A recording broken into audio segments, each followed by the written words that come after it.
Hey, good morning, everybody. It's Hammer. Today is Monday, August 11th, 2025. I, of course, am here with your daily mortgage rate update, the only place on the web where we get together every weekday morning, talk about what's going on with mortgage rates and pricing, what's going on in the markets, and what's driving it. Today, we're going to talk about a little bit about what's going on with the Fed, Mickey Bowman's comments on Saturday, talk about tomorrow's CPI inflation data that's going to be the big trigger this week, and a few other things I got up my sleeve. See? Up my sleeve. Got them up my sleeve. So anyway, if you're here this morning, say good morning, my friends. Remember, you can join me live each and every weekday morning, 9:30 a.m. Eastern Time. Good morning, Mr. Mike Brown. We got Chris Dickerson on. Good morning, sir. Amy Blauser. Good morning, ma'am. Rob Stewart, good to see you. Michael Love, good morning. Kyle Mazikas, great to have you here as well. So if you're here this morning, say good morning. If you're watching on the replay, don't forget, just give me a hashtag replay in the comments. It does make a difference. It shows me that y'all are watching, and it's better than the analytics that I get because I never really trust those anyway. Good morning, Dave Bow, Mallory Fotiadis, Brandy Brickler. Hope y'all are having a great Monday. Remember, if you're on Facebook, smash that like button, maybe tag an originator friend in the comments there. And if you are on YouTube, give us a thumbs up. Make sure you subscribe. If you would like a quick reminder that I'm going live each morning, we send out a text message. No nefarious purpose. You can go ahead and sign up at hmmr.io/reminder or use this cool QR code right here. And we'll be glad to send you a quick text with the links so you could hop on and not have to depend on the social channels to remind you that I'm going live. If you would like our email, we send an email every weekday morning with what's going on, a quick overview. You can sign up for that at ratelockadvice.com or, of course, use this cool QR code. There it is over here as well. And last but not least, for now, you can sign up for our text alerts at ratetextalerts.com. They're a whopping $7 a month. Go check them out. Good morning, Mr. Ron Siegel. Ron Siegel says today is National Raspberry Bond Day. I don't know what a raspberry bomb is. Anyone fill me in on that? And good morning, Megan Bissell. Great to have you back from vacation. Hope you had a great vacation. Where'd you go? What'd you do? Hopefully you tried to unplug. I know it's hard in this business, but unplugging is key. Giddy up, Mr. Randy Teagle, Bobby J. Jones. Good morning. Michael Garcia, Tom Stafford, Candido Diaz. Great to see all of you as well this morning. Leaving straw behind today. Yeah, it's cold. It's chilly this morning. So yeah, I've got I'm going with the felt hat. Plus, here's the straw. See, I got it here. But yeah, I went with the felt hat this morning. My head's chilly. So good morning, Matt Rasner. All right. Well, thank y'all. Appreciate you being here this morning. Let's go ahead and get started. Somebody still needs to tell me what the heck a raspberry bomb is because I don't know. So but we'll take a look here. Let's go on mortgage-backed securities. Presentify. There we go. Mortgage-backed securities currently down 3 basis points on the day. That's basically flat. That means that we should see rate sheets that are about the same as what we've seen the last few days. And you can see that here. I mean, 6.57 last week was basically that key number. We were up a tick, down a tick, but at the end of the day, rates were really, really stable. Pricing was stagnant last week. Not much of a move at all. When we take a look at mortgage-backed securities, I'll put this on 3 months so we can kind of dig in. You see here that we're kind of in this channel right here, and we're out of it a hair this morning, but everything's kind of flattened out, right?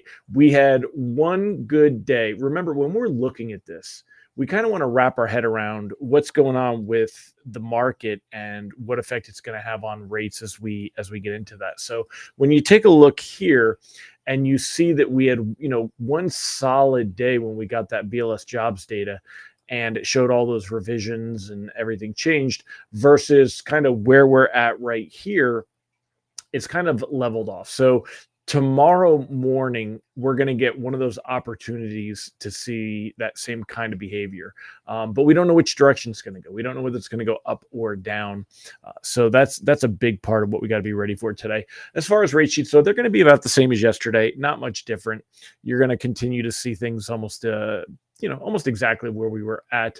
Let me go ahead and bounce this over, pop this over here, and pop this like that. And I'm going to move the bottom up. All right, let me get rid of this. There we go. So taking a look, mortgage-backed securities. Let me refresh this so I can kind of put this over here. The 10-year Treasury yield, it's a hair higher than where it was yesterday or Friday. 4.27 on Friday, so 4.28 right now at the moment. Also flat. Now, reprice risk on the day is moderate. We could see bonds drift today. There's nothing on the economic calendar. The economic calendar is empty on the day. So there's nothing going on in the economic calendar until tomorrow's CPI inflation data that's going to come out at 8:30 in the morning. Good morning, Lisa. Good to see you. Mike Morano, Allison Foy, Carmen Amuendo. Great to have all of you here. So tomorrow we get the inflation data. Right now, you take a look here. The inflation expectation and where we're at is that it's going to go up a little bit. Let me find. All right. So economists polled by Reuters expect the core CPI, which is the one that the Fed is going to be watching and the one that markets are going to be watching, that the core CPI will have risen 0.3% in July, pushing the annual rate higher to 3%. Remember, this is the CPI inflation data, which the Fed is looking for the PCE inflation data. That's their primary gauge, their favorite gauge. So when we look at 2% inflation and 3% for this number, it's not the gauge that they're using. The PCE is, so we don't have to panic too much, but basically the idea here. Money market traders pricing in around a 90% chance of a rate cut next month. 58 basis points of easing are priced in by year's end. Let's take a look and see if you use, here it is, CME Group. It is down a tick, right? And this is showing some weakness. Remember, expectations were we were in the 90s, the mid 90s last week for the Fed cutting rates in the September meeting coming up September 17th. That is starting to creep down a little, and a little bit of a higher expectation the Fed may not cut. So if that CPI data comes in very high tomorrow or higher than expected, you're going to see this drop. This will come down, into maybe the 70s somewhere, like right around here, probably, maybe even lower. Depends on how much it misses. And that's going to cause rates and pricing to creep a little bit higher. Again, the Fed does not set mortgage rates, but there is an influence to it. And if we see expectation of Fed rate cuts drop, it goes along with everything else that controls mortgage rates and why we wouldn't see those moves. So keep that in there. Aumendo. Did I get that right? Aumendo? Carmen Aumendo. There you go. So anyway, that's what we got going on as far as this part here. Let me throw the lock advice piece of this up here. Where is it? There you go. It's pretty much the same as where we're on Friday. So if I've got a loan closing the next couple of weeks, I'm locking it because we don't have a crystal ball heading into tomorrow's data. And it really, there's a lot more room if that data comes in hotter than expected. There's more room to see this fall down. That's our current kind of direction. Remember, we had a strong momentum shift when, if you look at the 5-day, we had that strong momentum shift, but now look at what's happened. It's kind of filtered down. So, we had, let's turn this green, right? We had a positive. Remember, when we go up on this chart, that is good for rates and pricing. But when we go down, that's bad for rates and pricing. So then we started to lose ground. On Friday, we kind of settled in to end the day, which that's also because all the traders go home. Remember, we've talked about that before. Fridays, summer Fridays. So this morning we're flat and we're likely to stay flat. But again, if we do see bonds drift lower, if we go down to minus 14, minus 16 basis points on the day, you'll see reprices worse. So if you're going to lock, you don't have to rush to lock this morning. You can cautiously float as long as you're doing something like maybe getting our text alerts where we'll tell you if things start to move. That's why our text lock advice service is so valuable, because if we start to see a reprice situation where lenders are likely to reprice worse, we will go ahead and send you a text alert to lock those loans. But I would lock anything closing in the next couple weeks. If you've got a little more time, 15 to 30 days, I would lean towards locking those, because the dilemma that we have is we're not going to see a lot of big movement until we get to the BLS jobs data, which will be Friday, September 5th. So that's like right at the end of the window for a lot of these loans that are closing in within the next, say, 30 days. Today's the 11th. So you're right at the end of that lock window. And I don't know that I would want to float into jobs data with that little time to recover. So if you're closing, and I mean, look at where the rates are at. If you like what we've seen, 6.57, 6.55, I mean, we're right here. These are the best rates we've seen since March. Look at previous before that. These are all 6.75, 6 and 7/8, 6 and 3/4. And right now, you should be seeing rate sheets that are closer to 6.5, maybe 6 and 5/8. Depending on your ability to buy down as well, it might make sense for some things. So it's a good time to lock some of those loans. That's my take on it. Randy said, what's the everything else that that drives mortgage rates? Number one, you're going to find that the other economic reports, Randy, that is there signs of economic weakness? Like later this week, we're going to have retail sales on Friday. If that were to come in weak, signs of economic weakness, or if the tariffs are really starting to slow things down, a slower economy would be good for mortgage rates. It's going to see mortgage rates improve a little bit.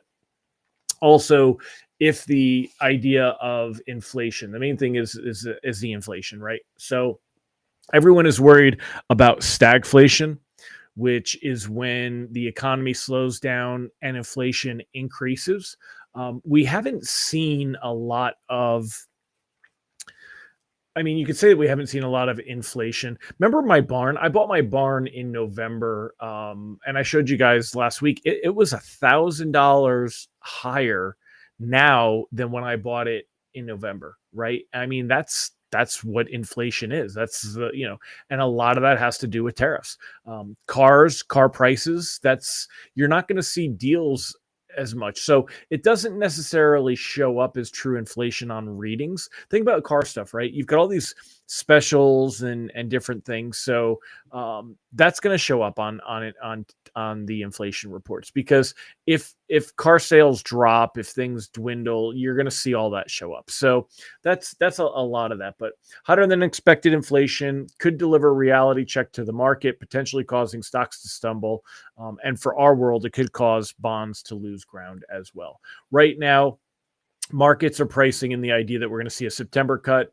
There's a strong possibility in the market's minds, Fed futures traders, that we're going to see a October cut, and that by the time we roll into December, again, it's almost a neck and neck that we'll either see 2 cuts by then, which would be this column here, or that we'll see 3, which would be in this column here. That's 3. So that's the expectation. If this starts to drop, if this increases, that's going to be something that would sorry, thought it was something around my leg. That was a cat.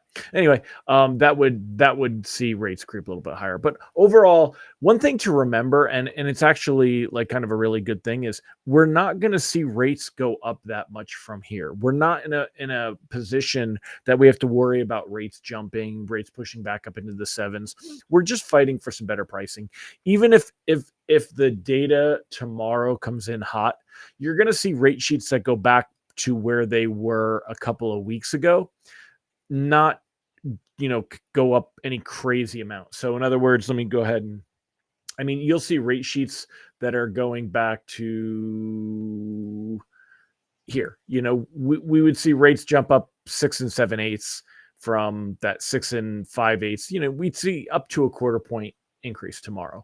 And it would happen over a couple of days, but a lot of the knee jerk would happen tomorrow. Now, if that data comes in lower than expected, it will rejuvenate the idea that the Fed is going to be able to cut rates heading further into the year, and you will see rate sheets improve a little bit. How much? Not tremendous, but a little bit. Ron says, oops, that was the typical bomb. Thank you. Heavy cream, sugar, chopped nuts, candied fruit, and a dash of rum. That sounds pretty yummy. I could go for that. Gordon Cheng had an interesting commentary on tariffs. They're going to cause deflation. China's economy is slowing so much they're having to lower prices to get their economy moving.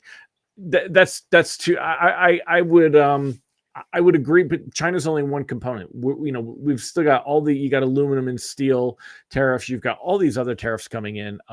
So I don't know that that's necessarily the thing.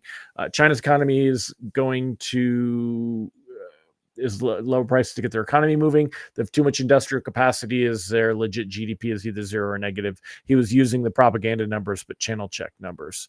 Not using propaganda numbers, but channel check numbers. Starting to see compression between the 10-year and 30-year. Yeah, and actually that's the as FRM, do you mean more MBS, mortgage-backed securities? What is FRM for you? 30-year, I don't know, FRM. But the compression between the margins.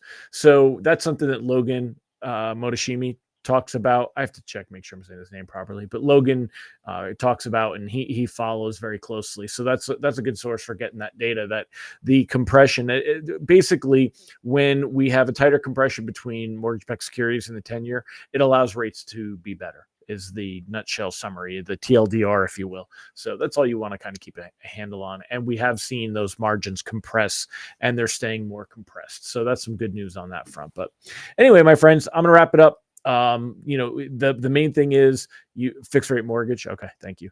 Let me find my caption here. Put that lock advice back up there. Anything is closing in 15 days. I just think there's too much risk. Without a crystal ball, it definitely could.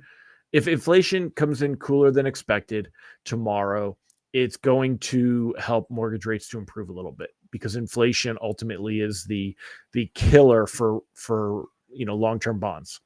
However, if it stays down, then we're in a good spot. So anyway, keep that in mind and lock accordingly. But if it were me, I'm locking pretty good amount of my loans. Anything closing the next 30 days, I'd consider locking because we've got really good rate sheets right now. And there's more of an opportunity to lose ground than there is to gain ground. So with that said, I hope you all have a fantastic Monday.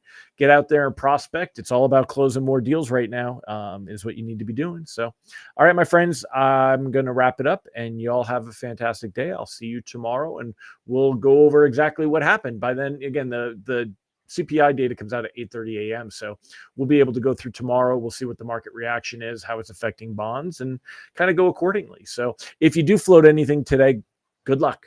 I'm hoping tomorrow does help. So, and for loans that have time, by the way, I'm not too worried about those because rates are not going to move that much higher. Even if they jump up a quarter point, there's a really good chance that we see them drop back down again after September. So it'll probably take a few weeks. But loans that have time, I wouldn't worry. If they're 30 days out, I wouldn't necessarily be in a hurry to lock those. So, all right, you guys have a fantastic one. Bye-bye.